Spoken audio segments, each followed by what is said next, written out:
First question we want to ask you is: have you ever thought about getting back into the ice game Every day, every day. every day? Probably 2 weeks after I got out, and I talk about it weekly with my wife, and I get the same answer every week. So it's probably best for my health that we stay out of the ice business right now. What draws you back? What you say every day. What's the first thing that comes into your mind? I mean, that's And I just miss it. I miss the people. I miss the camaraderie. I miss the conventions. I miss everything about it. I miss the competitiveness, the being able to go out and go to battle with a guy and see who's the better guy that gets the customer. And I miss everything about it. Now I'm staying busy, but not busy like the ice business kept me. how difficult was it for you to say I'm going to step away? I'm going to. I mean, yeah. Uh, How difficult was it? probably, probably the hardest thing I've ever done. My Really? wife and we talked about it multiple times. I had been getting some bad reports from the doctors, some things going the wrong way with me health wise, and my doctor speaks very frankly. So he told me, you need to change things, or it's not going to wind up good. And Or it's going to change you, right? And that's exactly right. how long ago was that? We've been out of it 5 years now. In Okay. October of 18, we walked away. All right. Wow.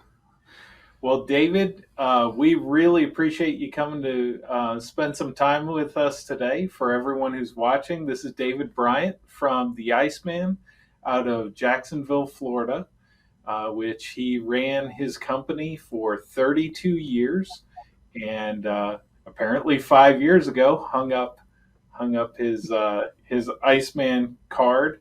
And we appreciate you coming on today. We know Thank that you.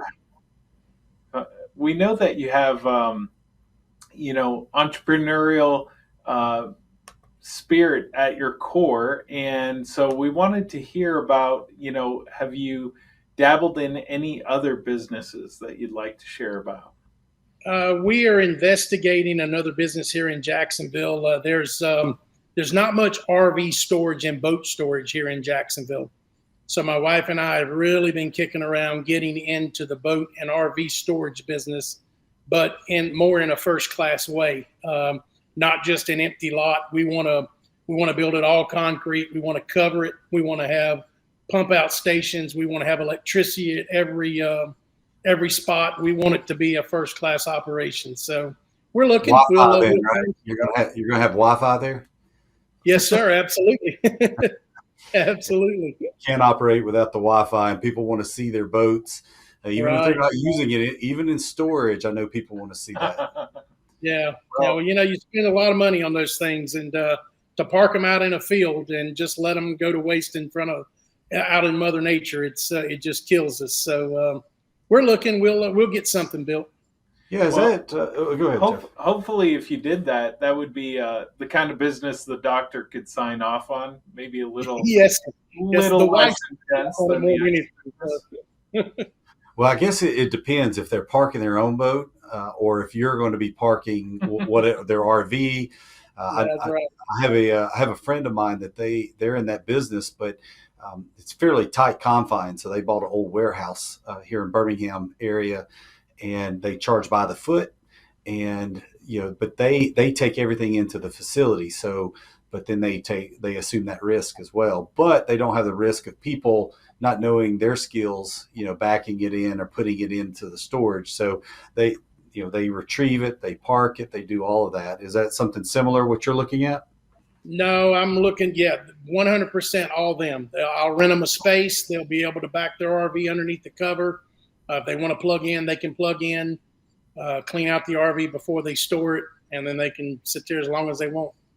Yeah, the entrepreneur spirit flows through you whether or not you're actively engaged in a business or not. So, Yes. when you got started, kind of take us through your career as far as I don't believe the Iceman, where you manufactured ice and delivered ice, was your first endeavor. Can you give us a look see even back maybe to your childhood? What was it that pushed you into being an entrepreneur?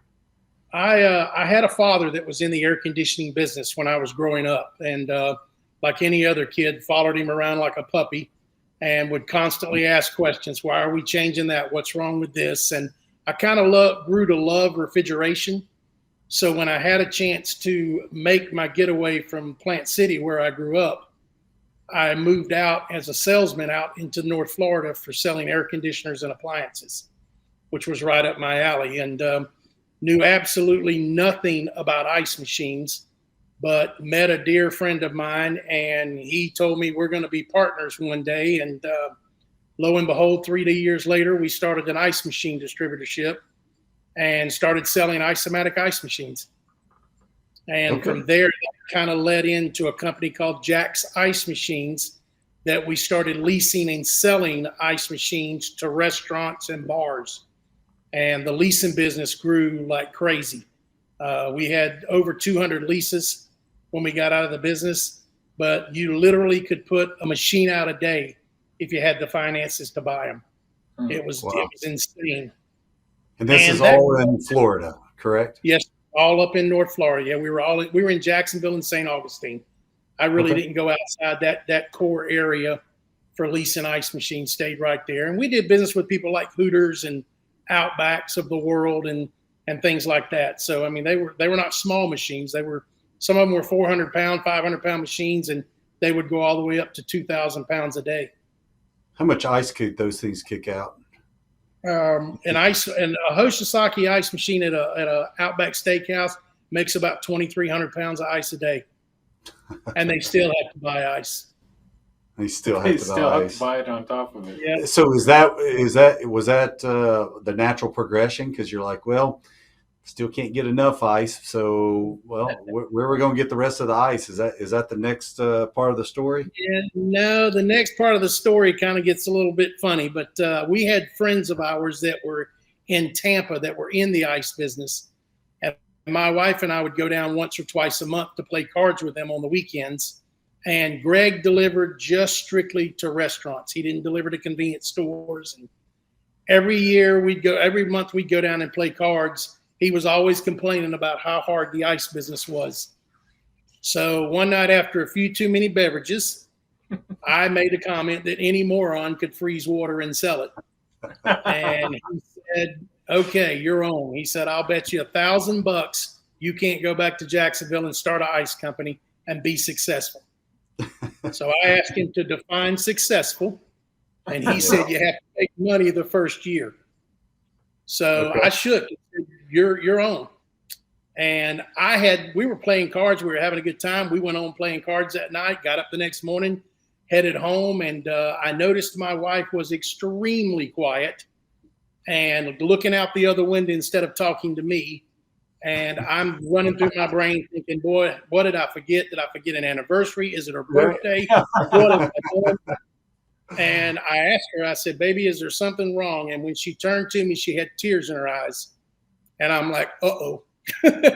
So she says, I asked her, what in the world's going on? And she said, can I ask you a question? She said, where in the world are we going to get $1,000? Yeah. And I was clueless. I didn't have a clue what she was talking about. And I'm like, what are you talking about? She goes, last night. You ain't completely sobered up yet? Oh, no. Yeah, no, I hadn't. I had gone on. And she said, last night you bet Greg $1,000 that you were going to start an ice company and be successful. And I looked at her and said, I'm not going to lose that bet. Yeah. She said, well, how are we going to start an ice company? I said, I don't know, but I'm working on that. One cube at a time. I thought about it all the way home and went to my friend and told him I needed to borrow $5,000, and he loaned me $5,000, and I bought my very first ice machine. And not having a clue what I was doing, Ethan, I didn't know from a hill of beans where I was going to get rid of this ice, how I was going to get rid of it. So at that time, there were 5 ice companies in Jacksonville. And little did I know that every one of those companies closed their doors at 5 o'clock and forwarded phones to answering machines. So you couldn't call a company at 6 or 7 o'clock at night and get ice. So my friend at Outback told me, if you'll come, I'll call you. And that started it. and it never stopped. It Where the just, light bulb went off, right? I mean, yeah, you saw the yeah, opportunity, you saw the gap in coverage, and you said, I'm taking this, I'm running with it." That's yes, sir. I think that's almost every business. That there's an opportunity, and somebody with an entrepreneurial spirit, you see that wedge, and you say, I can fill that void." Mhm. Right, right. That's We fantastic. bought our very first machine. It's 1,000 pounds, and within 2 weeks, we bought two more 1,000 pound machines, and we thought we were hot stuff. We made 3,000 pounds of ice a day, and then I went to That's 6,000 pounds of ice a day, and I thought I was just a Mac Daddy. And little did I know I was going to get a lot bigger, but it started out selling every bag we could make. So When you sold, how many tons of ice were you selling when you sold your business? 300 tons a day. 300 tons, Wow. slightly more. Yeah, we made Slightly more. 200 tons in Jacksonville and 100 tons in Orlando. Now, what Very did you cool. do with that $1,000 when you won it? And how long did it take for him to pay it up? It took a year. We met back up a year later, and I took my books down there, and he opened. I made $1,600 my first year There because you I had go. been buying so much equipment and buying. I bought a truck. When Yeah. I first started out, I was delivering ice in the back of an S10 pickup truck with a spa cover over it, and that's how I would Wow. get ice to customers. You got to be fast. You can't Yeah, let it. yeah. You can't But let it thaw. when he paid me, I turned around and handed it to my wife and said, "Go buy something pretty." So Oh, there we No, go. fantastic, fantastic. yeah. Very So, cool. did tears ensue from that as well, or she just take it and run? No, no, she grinned from ear to ear and walked out the door. So Oh, that's fantastic. Well, we have kind of moving on. We have a tradition here that we like to call icebreakers.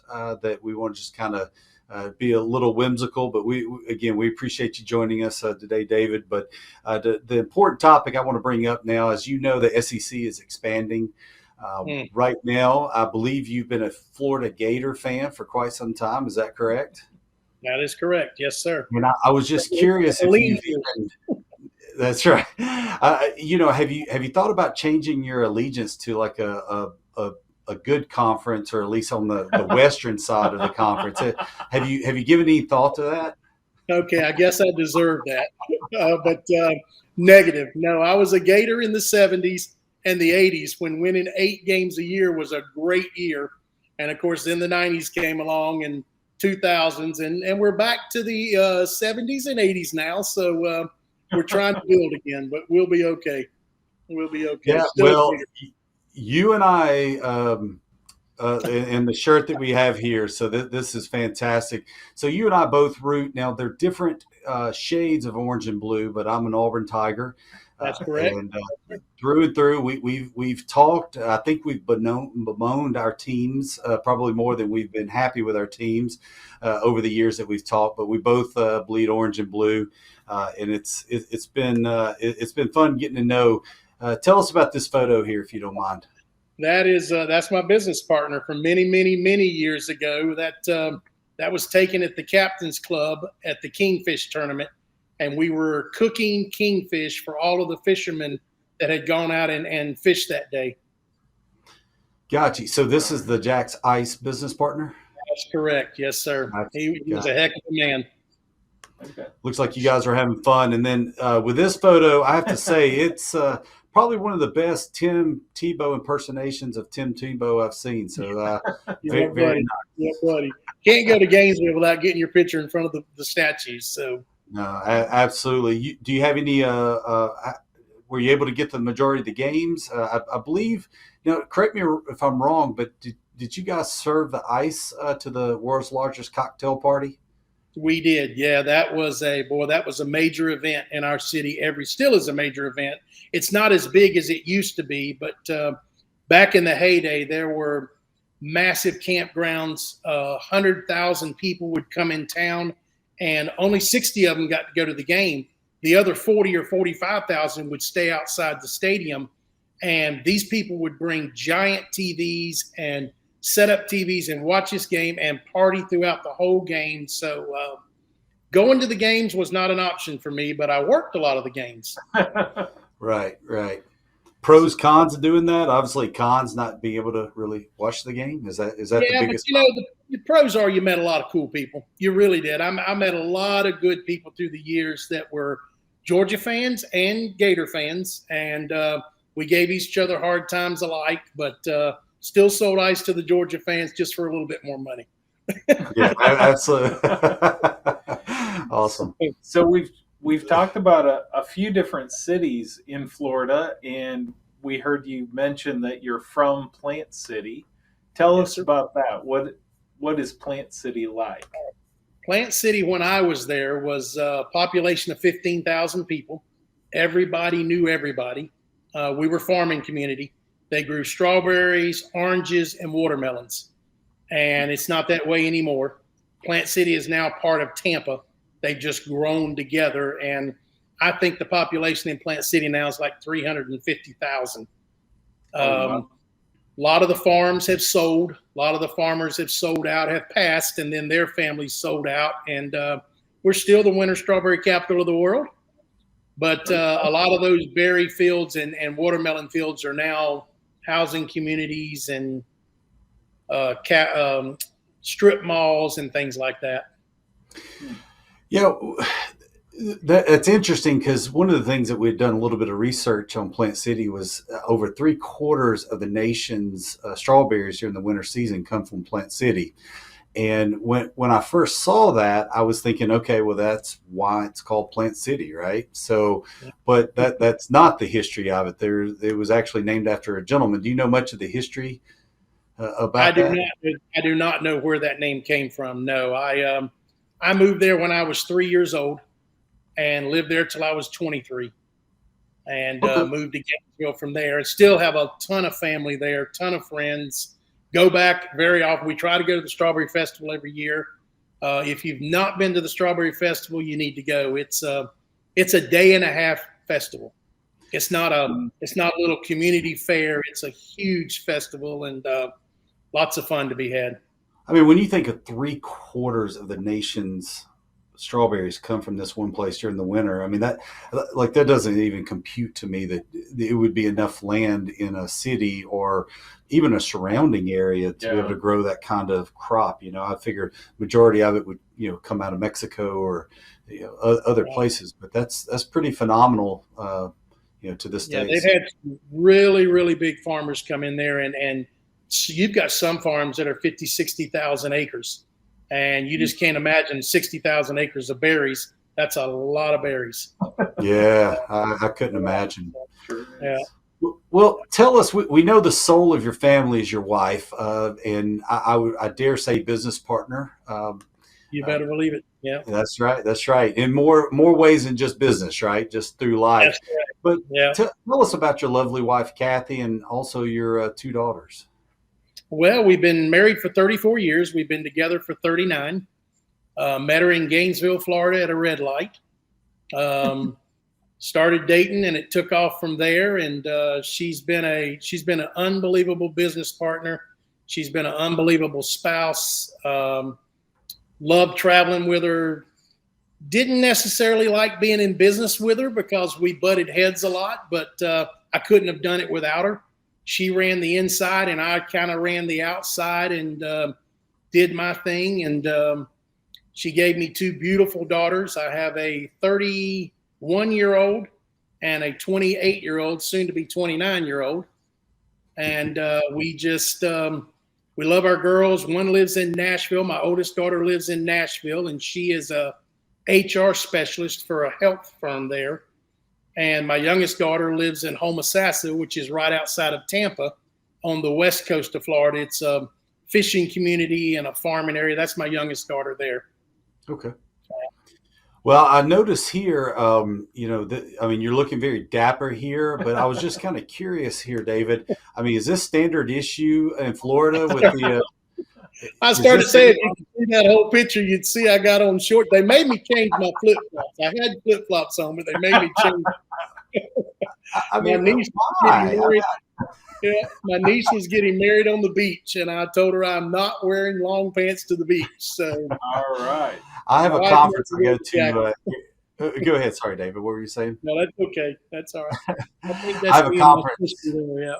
Mm. Okay, I have a conference I go to every year, and we get up and we just announce who we are, and it's down on the beach. And I say the reason I enjoy this one the most is because the first thing I get to pack is my flip flops because I get to wear them the whole time down there, so I don't have to put on any other shoes if I don't want to. Maybe go play golf, sure, but that's pretty cool because and then you get this pose and you strike it. It looks like the same evening, so. Um, and We this were is this your having a daughter food right behind you? so that is my oldest daughter behind me. Yes. And Yeah. I remarked to Jeff when I saw this particular photo that if I struck a pose like this, it would not be a laughter. I mean, this is pure elation. Like she just thinks you're the coolest, funniest thing. I mean, I would have hand over face. Like she would, my daughters be running the other way, but that's super cool, man. They were playing one of those young kids songs, and there were only young kids on the floor, and I had to go break the party up. So, Oh, okay. That explains a lot then. All right. That's my boy. That's your boy, right? So how old is he now? Duke is Duke's passed. That's Duke. He was 13 and a half years old. Okay. I broke every flipping law in the ice industry. He went to work with me every single day. Right. If the health department came in, we hid him in the back room. We took him to the break room. We did all kinds of things with him. But so you had some covert operations going on, yeah, is that right? he loved the ice business about as much as me. I would have people stop in there just to see him. Oh, And wow. he was a great dog. Great dog. That's fantastic. Well, our family members, they I've got two fluffer nuffers, man, that they some days they might mean more to me than my kids. It just all depends on what my kids have done that day. There's one thing about it. They never stop giving love. It doesn't matter what kind of day you're having or how bad you've yelled at them. They still come up and give you love. So yeah, it's truly fantastic. Give us, let me tell you, you got your hair like you like it, but Kathy with her, I mean, the ripples along her hair, man, that is like we were babies there. We were babies. Right. We had, we'd probably been dating 2 years there. Okay, so this is pre-marriage, right? Olin Mill type pictures. So that's pre-marriage, yes, sir. Pre-marriage. That's awesome. And then we moved to this. Is this standard issue of going out attire in Jacksonville? That is an IPIA convention, and the theme that year, as you can well guess, was Egyptian. So I couldn't think of a better spouse to go looking as an Egyptian couple. So absolutely, you guys went big with your IPIA costume. Respect. Right. Yeah, good. That was a fun convention. And every one of them, when you talk about the IPIA, and we talked, last one with Ben Albrechts, and just talking about, how good the conventions are. That it's not just what you learn, but the relationships are phenomenal. Mm-hmm. Absolutely. The people you meet, the faces you get to put with a voice, the people that will help you out when you get in a bind for ice or parts or whatever. It's just those conventions are that you just can't replace them. You just really can't. And we look forward to those conventions every year. That was a highlight of our year. Well, if you find an opportunity, I know there's a lot of people would love for you to come back and attend, even if you're not in the ice business. So we'd love to see you again at some of the conventions. So I'm going to go ahead and take another icebreaker off the list here. And since we were talking about family, really, I need to know which of your daughters is your favorite. Ooh, you're going to get me in hot water. Hey, I'll go ahead. Let me start here just because we want this to be a funny one. But with my kids, I tell them it depends on the day. Both my daughters, they team up and say clearly it's their brother, is the favorite. Yeah. But my girl, honestly, it depends. Yeah, the same thing. I would say it really depends because my oldest daughter can be my favorite at times, but she is exactly like me. So we butt heads more than my youngest daughter does. But as my youngest daughter gets older, her and I butt heads more. So They both have their special places in my heart, and I don't know. My youngest daughter lives in Homosassa, and we do a lot of river running down here, and we fish a lot with them. And then my older daughter lives in Nashville, so you can imagine what we do there with her. And we have a lot of fun in Nashville also. That's very fantastic. Cool. Now, very cool. Jeff has 3 children as well, a daughter and 2 sons. One's off to college, and so we're just a little bit behind you as far as rearing our children. But honestly, I do think it depends on the day. But there's not a single one of my kids I take over the other for sure. So no, there's empty nest ain't all bad though, guys. Well, I can see, I can definitely see that, and living through the lens of your Facebook is showing that to me for sure. So David, as a former ice man, a titan in the industry, do you have a lot of people reach out to you for advice or mentoring kind of questions? I have a few gentlemen here in North Florida that have reached out and asked for advice and stuff like that. But I have some gentlemen that I still stay in contact with that we've made dear friends in the ice business, and talk to them and fish with them and hunt with them. But as far as the guys that have been in the business a while reaching out, no, they don't reach out much. But the young guys do, and they ask, what would you do, and where should I start, and how do I get into this? And but yeah, right. we have quite a few of them, because I know most of them here in North Florida that have gone out and tried to get into the ice business.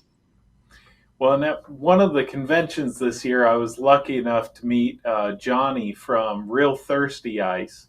Oh, yeah. And he brought you up and said, yeah, that guy is such a great guy, because I just ask him all kinds of questions, and he has a wealth of knowledge and takes the time to share. So we wanted to ask you if you had 3 or 4 things that you would recommend to any Iceman out there, what would you tell them? Ooh. Well, the first thing I'd probably tell any Iceman getting into the business is you better get an understanding wife. You better get a wife that understands when you miss recitals and you miss family reunions and you break dates and you forget anniversaries and everything that comes along with the ice business. Because in Florida, anyway, the ice business can be 24/7. And all you have to do is plan something, and something's going to go awry. Something's going to go sideways. But the first thing I'd tell any man getting into the ice business is you better break it to your wife that you're not going to be around anymore. Probably the second thing I would tell them is find yourself a banker, a good banker that understands your business, because if you grow, you're going to need him. And you don't need a guy coming in there trying to learn your business. You need somebody to grow with your business. And I was very, very fortunate in that I had a banker that understood what I was doing, when I was doing it, and I could go to him and just say, this is what we're planning to do, and the paperwork got started. Probably the third thing I'd tell anybody is you never say no. And I know there's a lot of people out there cringing about that, because, you think, oh, yeah, you do. Well, trust me, you don't. You tell a customer no, or you tell a customer that you can't do it, they're either going to find somebody that can do it, or they're going to do it without you. And when you tell a customer no, it takes 3 to 5 years to get back in that door to let that customer open that door again. And I'm speaking from experience. I told a gentleman no, I couldn't do something, and I lost a really, really valuable customer. And it took me 5 years to get him back. Called on him twice a year, knocking on the door. The first 3 years, he wouldn't even talk to me. And then he finally opened up after the 4th year. And the 5th year, I finally got him to come back on board. But valuable lesson learned. If there's any way possible to change the motion of what you got to do, or the way you network your business, whatever you're doing in your business to satisfy that customer, do what you have to do and don't say the word no. No, that's absolutely fantastic advice. I think that can go, pretty much almost any industry, right? And that time when the you got in business because there were a lot of people that said no at 5 o'clock. After 5 o'clock, no, right? And you were the one that was there saying yes, we will be there. So we will take care of you. We'll do what we need to do, and that's fantastic. When we delivered ice, Ethan, we would start. Our business really didn't crank up till about 1. We would get early calls, but in the very beginning, we were just doing restaurants. But on Friday and Saturday nights, we wouldn't get done with those restaurants till 11:30 or 12 o'clock. Because a bar would call you at 10 o'clock at night and say, I need 2,000 pounds of ice. And you just went. That's how you built the business. So you learn not to say no. 10 o'clock at night. Wow. That's right. Yeah. That's selling a cocktail or two right there, isn't it? Yes, sir. Yes, sir. Do you think, have you been keeping an eye on the craft ice business that's kind of blooming and becoming much larger? Yes, I have. There are 3 customers in Jacksonville now using that style ice. And one of the customers owns a barbecue joint. He owns a high-end bar / barbecue. And he literally orders craft ice out of New York. Okay. And it comes in a round ball. There's 90 of them to a case. And he buys 3 to 5 cases, splits them up amongst his 6 restaurants. And one of the few places in town you can get a single cube with your whiskey. Yeah. Mm-hmm. We're seeing that more and more in the industry, and a lot of people are starting to dabble into it and getting it just right. You're seeing more and more manufacturers of the equipment, be able to create the perfect clear cube or sphere or whatever it might be. I'm sure triangles are coming pretty soon.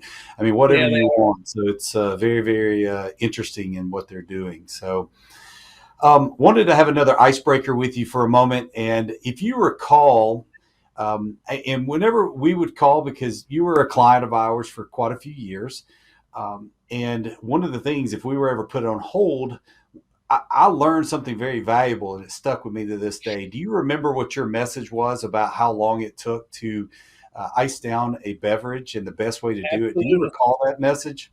So I lost $100 bill on that bet. Believe me, I remember. Yeah. Well, no, tell us that story then, because I was going to ask you, do you remember how long it takes to ice down a drink with ice versus ice water? Do you recall the message? Yes, sir. I was in the woods hunting one weekend, and one of the old timers there, we called him Ladder Knot. I pulled up and I didn't have any cold beer. He said, "You want a beer?" And I said, "I don't have any cold." He said, "Well, put it in that cooler right there. It won't get any colder than in 11 minutes. And I'm like, "What?" He goes, "Yeah, 11 minutes from now, that beer won't get any colder." And I told him, I said, "Ladder Knot, you're crazy." I wasn't even in the ice business at that time. I said, "You're crazy. That's not possible." So he said, "I tell you what, I'll bet you $100. He said, "You pull a beer out of that cooler that's been in there all day." And he said, "I will put a thermometer in that beer. And whatever temperature that beer is, 11 minutes from now, your beer will be the same temperature." And I took the bet, and I lost the bet. Well, at least you won the $1,000 bet, right? Yeah. That beer was 38 degrees, and it's 2/3 ice, 1/3 water. Everybody's always thinking you need to drain your cooler with the water. You don't drain the water out of your cooler. Leave the water in your cooler, 2/3 ice, and your beverages will not be any colder than they will in 11 minutes after you put them in there. Well, this is our short. So we've been taking it. Jeff's been chopping up some of the videos that we do here, or chopping up our podcast. So we need to do that as a public service announcement, since we don't have that. But I distinctly remember that being on hold, and you guys kind of cycling through that on your hold call, and it was really cool. So, one of the things that got me looking at that is I found a website and was talking about that. Not that I didn't believe you, David. So I just was trying to remember, because I couldn't remember exactly what it was. and I found this website, and it was talking about how to chill your drinks in the cooler and all of this. So when I got down here, we'll just jump to the meat of it because we're starting to run out of time, of the different ways that you could cool your drinks. And it was talking about here, and I didn't realize, and maybe you hadn't heard this, but if you go in and you spin your beverage in ice salty water, it's only 1 to 2 minutes if you're setting their spin. I'm not sure if you could sit there and your fingers would last that long, right? But I thought that was pretty neat, and left in ice. I did not know that. I did not know. I knew ice and salt was extremely cold. I didn't know you could spin a beverage in 1 to 2 minutes. Yeah, so if you're sitting there spinning it, it's going to cool it down instead of just soaking it. And obviously, I guess, you're just creating that. You're not creating that thermal insulation that can surround it. I think it's the liquid is touching the surface area of the can at a faster rate, and it transmits the heat out into the ice faster. That makes sense. Similar to doing an ice plunge. So if you go into an ice plunge, if you don't move, you can actually become warm.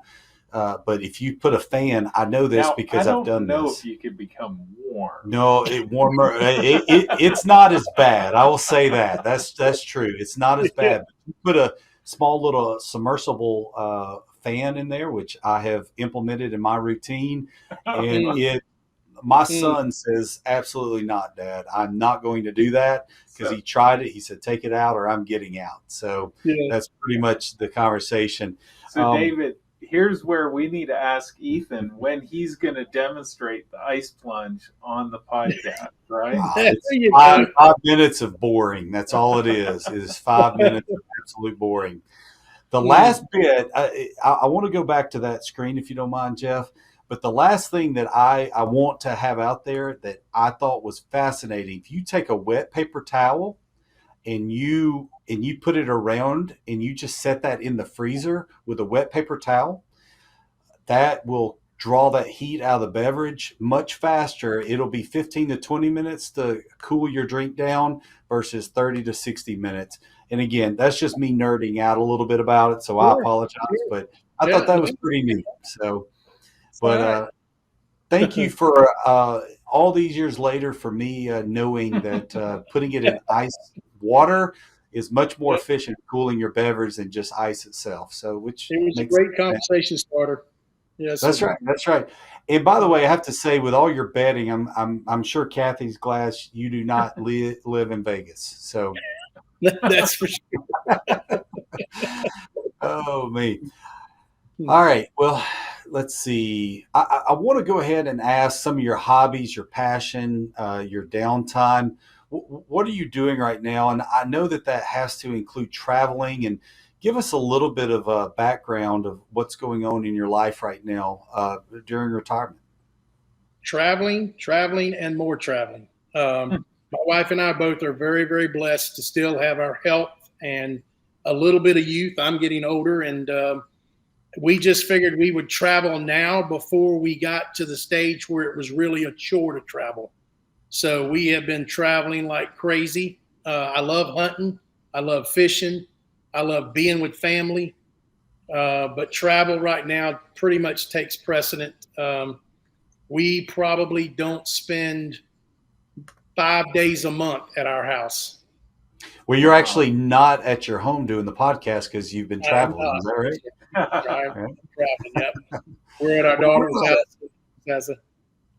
I want to take you through. We've got a few photos we want to go through, and you just kind of narrate and tell us where you're at and give us just a 20, 30 second, if you want to, of each of these photos, or we can kind of move along. Just some interesting photos I found. Well, I might have to get my wife over here for these because we did that trip not too long ago, and I don't remember where that was at. I know it was colder than blue blazes. Well, no worries. Hey, we'll continue through, and just some of these photos. That was our Australia trip. We were at a lakefront, and we had just done some driving, and she was sitting there on a rock, and I took a picture of her. Yeah. Yeah. I'm gonna say this is here in the United States. I don't want to give it away, but That is not in the United States. It That is is with not. in Peru, All and we are right. on top of Machu Picchu. And I may be butchering that name, but that we were 12,000 feet, 11,900 and something feet above sea level, and we climbed that mountain that day to get to that sign. That's My awesome.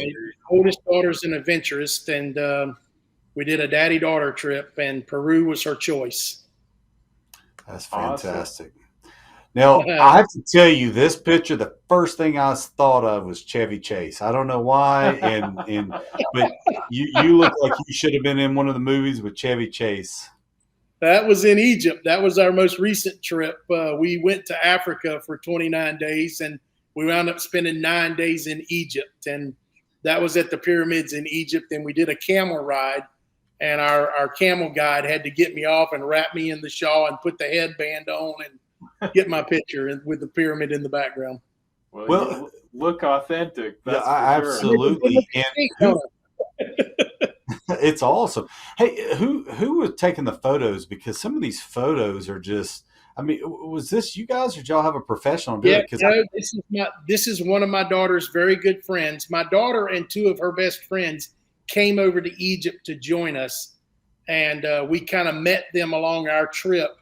We did Africa. They weren't interested in Africa, so they came to Egypt, and this is one of her best friends. And I'm sure either Nicole or Nick was behind the camera, because kids these days, they take pictures after pictures after pictures, and that's Giraffe Manor.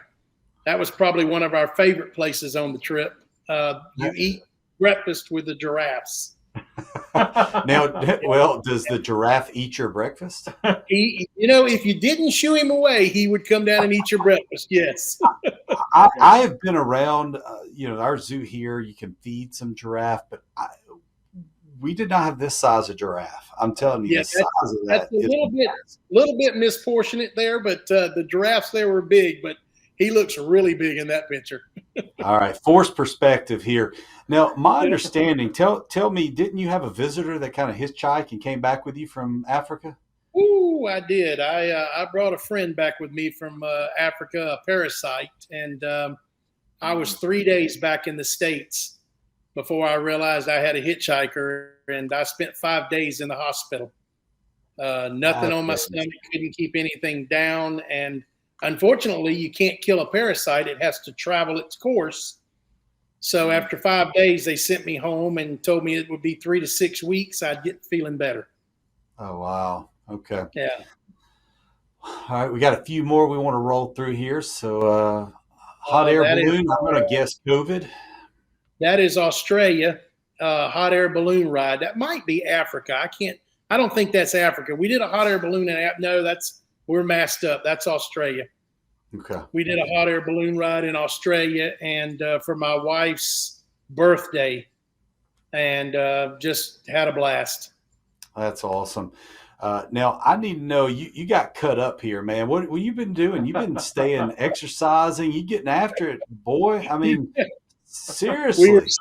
We were in St. Thomas celebrating my oldest daughter, which is the one on the right of me's birthday, and I had been on a flipping kick of not eating and exercising and all of that stuff. And I knew this trip was coming up, so I needed to get my buff on. So.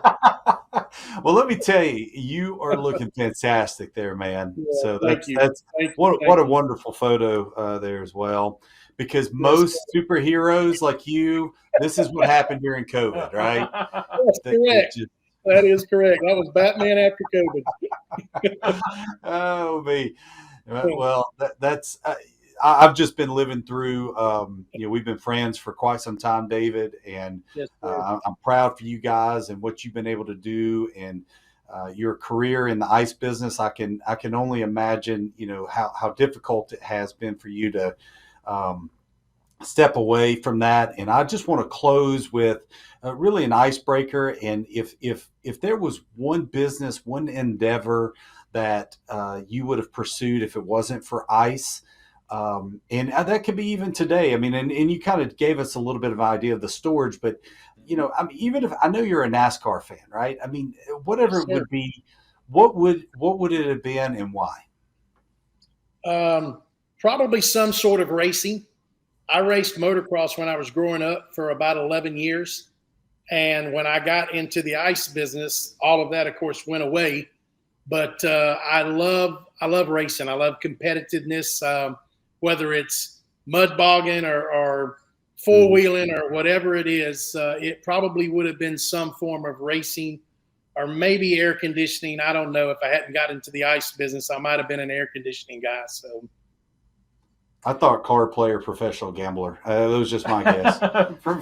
Professional gambler for sure. Not very good at that, as you can tell. Hey, by my count, he's up $900. Well, I Yeah, mean, buddy. those are the ones he's shared with us. That's Who right. knows? That's Yes, sir. Yes, sir. Well, David, thank you so much for joining us today. We really appreciate it. We know a lot of people will gain a lot of good insight into the ice industry. We thank you for, putting up with some of our ridiculous questions and laughing along with us. That's right. Well, For thank everyone, you very much. I all right. appreciate you having me. Congratulations on breaking the ice. We watch it every month and look forward to seeing more episodes. Oh, thank you for that. For everyone watching, we are coming at you from the Routeman Studios at KCS headquarters in Pelham, Alabama. And we hope that breaking the ice really speaks to the people in the ice industry, whether you're an iceman or someone like us who are suppliers of the ice industry. And we look forward to reading your comments and questions and maybe a message to David in the comments on whatever platform you're watching this on. Until next time, take care, guys. Thank you, David. Thank you.